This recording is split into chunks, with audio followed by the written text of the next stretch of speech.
नमस्कार। आज हम एक बहुत बड़ी और हालिया घटना पर बात कर रहे हैं। जून 2025 में ईरान और इजराइल के बीच जो सीधी सैन्य टक्कर हुई। ये पहली बार है कि ये दोनों देश, आप कह सकते हैं, इस तरह आमने सामने आए। हमारे पास ईरान इजराइल युद्ध एक व्यापक अवलोकन नाम का एक दस्तावेज है जिसके आधार पर हम ये चर्चा कर रहे हैं। और हमारी कोशिश रहेगी कि इस पूरी लड़ाई के जो खास पहलू हैं, मतलब वजह हैं, घटनाएं हैं, असर और आज के हालात, उन्हें समझें। सबसे चौंकाने वाली बात तो यही है कि सालों से जो प्रॉक्सी वॉर चल रहा था, छुपे हमले हो रहे थे, उससे मामला एकदम सीधे टकराव तक पहुंच गया। बिल्कुल। ये वाकई एक बहुत बड़ा मोड़ था। दशकों पुरानी दुश्मनी जो थी वो अचानक खुलकर सामने आ गई। बहुत खतरनाक। तो ये सब शुरू कैसे हुआ? ये दस्तावेज क्या कहता है? इसमें लिखा है कि 13 जून 2025 को इजराइल ने ऑपरेशन राइजिंग लायन शुरू किया। ये ईरान के परमाणु और फौजी ठिकानों पर एक तरह से अचानक हमला था। हाँ, बिल्कुल।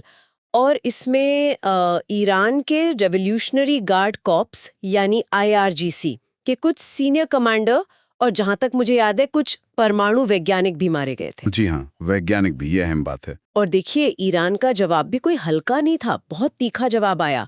उन्होंने चलाया operation true promise 3। True promise 3? हाँ, इसमें आंकड़े देखिए, 550 से ज्यादा बैलिस्टिक मिसाइलें और करीब 1000 से ज्यादा हमलावर ड्रोन इजराइल पर दागे गए। 550 मिसाइलें और 1000 ड्रोन, ये तो बहुत बहुत बड़ी संख्या है। बिल्कुल। और एक और दिलचस्प बात यह है कि इन हमलों में कुछ में यमन के हूती विद्रोही भी शामिल थे। अच्छा, हूती विद्रोही? हाँ, जो यमन से ऑपरेट करते हैं और ईरान के सहयोगी माने जाते हैं। तो इससे ये साफ हो गया कि लड़ाई सिर्फ इन दो देशों के बीच की नहीं रही, इसका दायरा बड़ा था। जैसा आपने कहा, लड़ाई फैली भी, मतलब यमन में हूती विद्रोहियों के भी फिर हमले किए, इजरायली जहाज़ों पर और शायद सीधे इजराइल पर भी। हाँ, बिल्कुल। उन्होंने इजराइल से जुड़े जहाज़ों को निशाना बनाया और सीधे इजराइल पर भी मिसाइलें दागी। और फिर इजराइल ने जवाब दिया होगा? बिल्कुल। जवाब में इजराइल ने भी यमन में हूती ठिकानों पर हवाई हमले किए। तो ये एक तरह से फैलता गया। इस सब में अमेरिका की क्या भूमिका रही? वो कहाँ था? अमेरिका की भूमिका, आप कह सकते हैं, काफी अहम थी। अमेरिकी फौजों ने इजराइल की तरफ जो ईरानी मिसाइलें आ रही थीं, उनमें से कई को हवा में ही मार गिराया, इंटरसेप्ट किया। अच्छा, लेकिन बात यही नहीं रुकी। 22 जून को अमेरिका ने एक और बड़ा कदम उठाया। उन्होंने ईरान की 3 परमाणु फैसिलिटीज पर हवाई हमले कर दिए। ओह, सीधे अमेरिकी हमले ईरान के परमाणु ठिकानों पर? हाँ, ये एक बड़ा एस्केलेशन था। शायद अमेरिका ये दिखाना चाहता था कि वो ईरान के परमाणु कार्यक्रम को लेकर कितना गंभीर है। और फिर ईरान ईरान ने इसका बदला लिया? हाँ, बदला लिया गया। अगले ही दिन 23 जून को ईरान ने कतर में जो अमेरिका का बड़ा एयरबेस है, अल उदीद, उस पर मिसाइल हमला किया। अल उदीद पर। जी। हालांकि इस हमले का कितना असर हुआ, इसके बारे में पूरी जानकारी एकदम साफ नहीं है। इन सब हमलों का, लड़ाई का आम लोगों पर क्या असर पड़ा? जाहिर है बहुत बुरा रहा होगा। बहुत ही बुरा।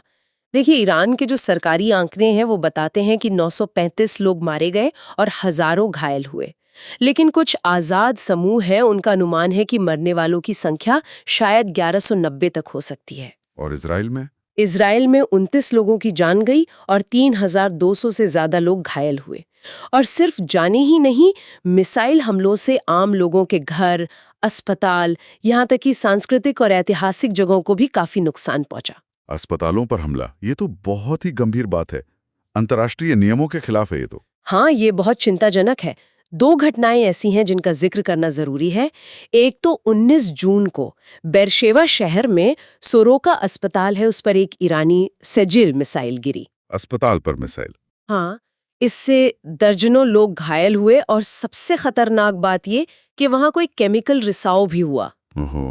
और दूसरी घटना? दूसरी घटना 23 जून की है, तेहरान की एविन जेल, उस पर इजरायली हमला हुआ।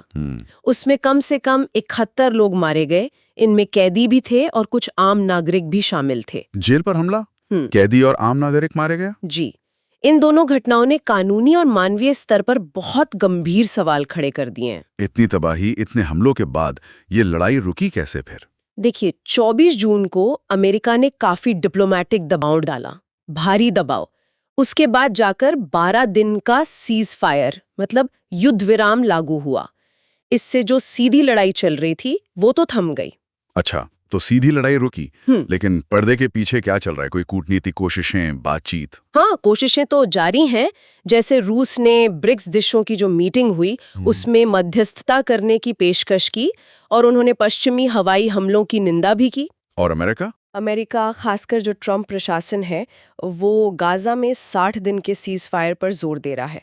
शायद उन्हें उम्मीद है कि अगर गाजा में शांति होती है तो उससे इस पूरे इलाके का तनाव भी कुछ कम हो सकता है। एक लिंक देख रहे हैं शायद वो।